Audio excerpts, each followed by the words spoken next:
everybody, welcome back. I'm glad you're here. We are into video number 4 now on weight loss basics. So if you didn't see the other ones that preceded this one, go on back, get caught up, and practice. The way I release these are one at a time, once a week, so that you could have a week to practice. But if you need to get caught up, come on, get caught up, and then let's see how much we can implement of these tips and tricks for weight loss. So this video today is part 2 of what to eat. And so last video we talked about avoiding processed foods, things that really cause storage in your body, and that's the highly processed flours and sugars of all kinds. And so this time I want to talk about something called getting fat adapted.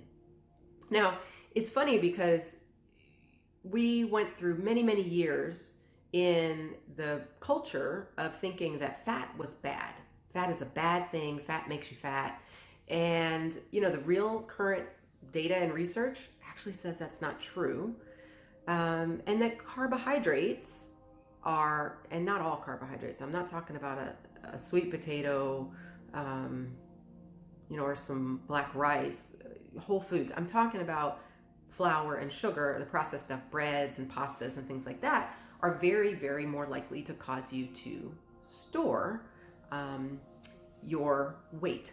So here's why. Let me get a little sciencey on you. And if you're not into that, I'm going to be quick and brief. The way your body works as far as food, metabolism, and hormones, in a really small nutshell, is that when you eat anything, and any amount, little handful of nuts or a big piece of cake, your body sends out a hormone called insulin. And those of you who are familiar with diabetes have heard of insulin. Insulin is a storage hormone, and the whole job of insulin is to take the product that your body has broken down, that is floating around in your blood as sugar, as glucose, and store it in the cells, put it away. Because you can't have sugar just floating around in your body. It is corrosive, like rust. This is the problem of diabetes. When there's too much blood sugar floating around, it causes damage. That's how people end up with damage in their feet, damage to their nerves, damage to their kidneys. You cannot have sugar just floating around the blood. So insulin is super important. It pushes the glucose into the cells. It stores it in the liver. It just puts it away. If there's too much, though, it causes it to be converted to fat and stored. So you want insulin to show up only when you need it and only when you have to have it around. If you have your insulin surging, and this is why eating every couple of hours or snacking all day probably is going to work against you in the long run, is you're just spiking your insulin every time you eat. And so you stay up in storage mode all the time. This is the argument that people give about intermittent fasting, is because if you don't eat, your insulin levels stay low all the time and you don't store. That's part of why you start to burn off fat, because you're not storing food. So all that is to say, you don't want to eat all the time, but it's really hard if you are used to eating a lot of carbohydrates, because when you're sugar adapted or carbohydrate adapted, your body, when the blood sugar falls, your body goes, gimme, I have to have something right now. And you get really jittery and almost anxious feeling because you're hungry. So what I suggest is you want to shift yourself over to what's called being fat adapted.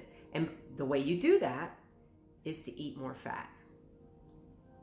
If you're cutting down on your carbohydrates, especially the processed stuff, the flours and the sugars, and you're eating more vegetables, salads, fatty dressings. I make one out of a vegan mayo and sriracha, like a sriracha mayo, and I drizzle that all over my salad. That fat lasts. It sustains you for much longer. And so then you don't have these highs and lows, these crashes with your blood sugar where you feel so frantic, like you have to eat right this second, anything, and just shove in your mouth.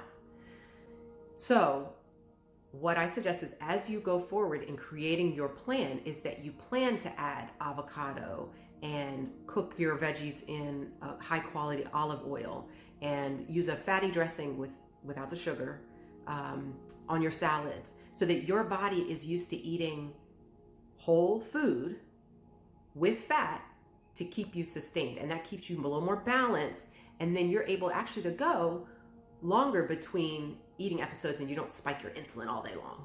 Okay, and if you can do that, then what ends up happening is when you feel hunger, you don't feel it as this frantic, I have to eat right now feeling. You feel it like a little gnawing, a little noise, and you can say, I could eat, I could wait. And if you can wait, you wait longer until that next insulin surge, and your body will start to use more of your fat stores. So I hope that helps as you create your plan on how you're going to eat.